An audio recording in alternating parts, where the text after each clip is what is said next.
You turn the volume down, thanks. So, by the way, I have no artificial structure, so don't worry. I haven't been enhanced either.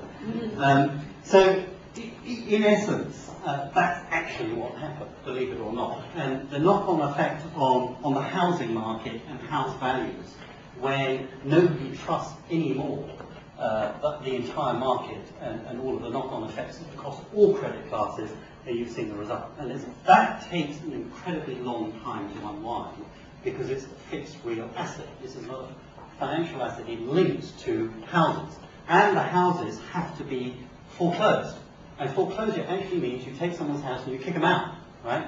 Now, one of the bits of humour in there, which sadly is actually quite real, is there is a political subtext in all of this that is important for whether you think that this is going to be cleaned up quickly and whether you think that state assistance, okay, is going to be provided. So if you think Congress is not going to provide funds to clean this all up, which would of course have a massive burden on the US economy and have a drag effect for many years, think again. And here's why.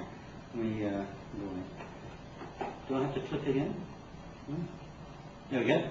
Right, this is just one urban area where a lot of this sort of subprime lending went on. Happens to be Cleveland. Apologies to anyone who's come from Cleveland. The dark green areas here are the level of subprime lending that went on in the Cleveland metropolitan area. Right? So as you can see, it's very much up that wing, down that wing, in the sort of inner city areas on the top part of the Y of Cleveland.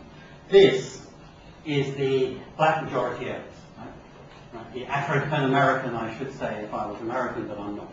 Okay? So as you can see, a very close correlation between the intensity of subprime lending that was as high as 65–70% of all mortgage lending, and where the African American populations are. So it literally is, poor unemployed black guys living in the street there, sitting on a crumbling porch. Okay? That is a major issue because this is election year. Okay? And this is an ethnic minority that you have to be very careful of in US politics. And if those are the guys that are going to be evicted, that is going to be a problem. And that is the foreclosure picture, which again exactly matches what you just saw in terms of where the subprime concentration is and where the African Americans are living. Right? So this is a political issue.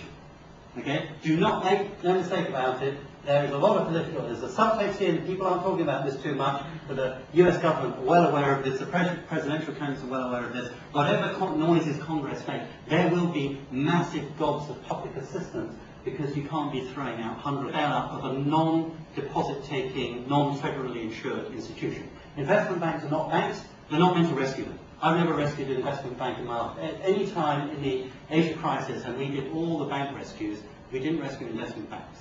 So the bailout of Bear Stearns, this is unprecedented, right?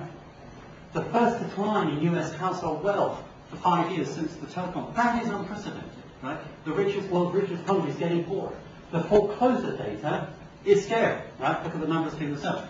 And I just put this up just for fun, right? For those of you who think, oh, Goldman Sachs have been so smart they've avoided this whole thing. Yeah, they just blew up 40% in their global alpha fund, right? We're run by the smartest guys on the planet. It's also fairly unprecedented. There's some extraordinary things going on in the US economy, none of which are good.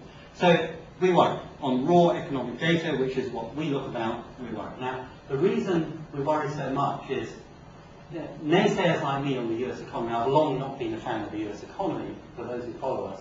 And the reason why is we think that at some point, economies that have unsustainable levels of debt at a household level, and it's backed up by debt at a government level, at some point somebody comes in and pulls the rug out of it and says, look, we want to pay you back. We want to be paid back. It is on revolving unsecured credit, i.e. credit cards, it's even worse.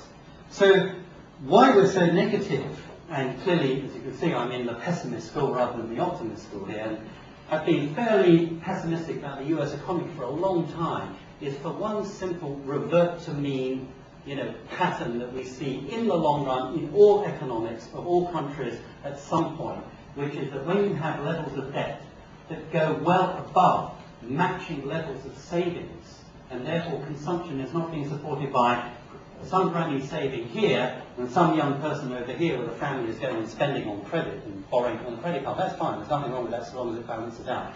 But if the level of household debt gets well beyond income, on an aggregate level, at some point that has to right size, and what suffers is the economy, consumption, and usually you let out steam through the currency, and in this case it's the US dollar. And that's an even bigger problem because the US dollar is the fiat currency of the world. It's not just the US's currency. Unfortunately, we all use it, other than me. I stopped using it 4 years ago. So we think this is a major, major problem, and the US government's not going to help because they also have an unsustainable high level of debt. So, as you can see, the release valve is already starting to work. And for those of you still holding the toilet paper that is the US dollar, right, this of course is what's been happening. And the writing has been on the wall for a long, long time, but you expect it to be. You can see when we gave warning. We first gave the warning February 2002. Ian was there at the time when I gave that, so you can remind you that was true. We warned again in September 03. That was the point at which I sold all dollars and shorted all dollars, and we haven't held a dollar since. But the long-term pattern, even against closely correlated currencies. Remember, there was a point at which the Canadian dollar and the US dollar, linked economies in the North American economic system, basically moved in parallel. But correlation used to be 0.85 between the Canadian dollar and the US dollar, right up until the mid-90s. Right? Look at it now. The Canadian dollar, what the US dollar purchasing against Canadian dollar has been dropping as precipitously as it has been against Asian currencies like the Sing dollar. Because the Canadian dollar has become a commodity oil-backed currency, and the US dollar, of course, has dropped off in space. And if you look at the other majors of the G3, the euro, the pound, right, even the weakening pound, same thing. Of course, this is reversed because it's pound buys dollar, not dollar buys the same thing. So you are seeing what we think is a major shift in world economic pattern that isn't going to go anytime soon. This is what we call a secular change, where the fiat currency gets devalued. Reserves start shifting very quietly, because we're not telling anybody. If you're me, I can sort of sit there and say, this is toilet paper and I don't hold any US dollars. I can get away with it. Right? But if I'm a central bank, particularly an Asian central bank, I've got to be very nice, very quiet, pretend that I'm still supporting the US dollar while I'm quietly backing away through the curve and quietly accumulating a little bit more